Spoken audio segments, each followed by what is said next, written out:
Tere, te vaatate Uhna TV-d. Minu nimi on Risto Kong ja pole mu teile videosid teinud sinna, sest praegu ei ole õiget aega videode tegemiseks.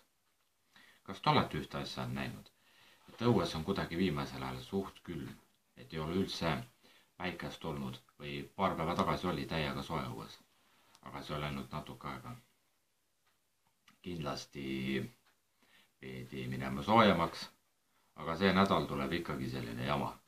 Kuskil 20 või 21 kraadi ringis tuleb sooja. Aga vaadake Uhna TV-d ja siis kirjutage mu sinna lehele ka. Kirjutage Risto Kongi kitarrilood. Seal on igasuguseid kitarrilugusid. Ma ei oskagi praegu midagi öelda, sest kuidagi videode tegemine üldse ei suju viimasel ajal enam. Kindlasti suve poole, kui jaanipäeva lähen filmima ja seda sellised asju saab kindlasti. Et nii kaua ei ole praegu millegist siin filmida. Et selline asi on praegu. Aga ma ei oskagi midagi öelda. Et vaadake Uhna TV-d ja nägemist.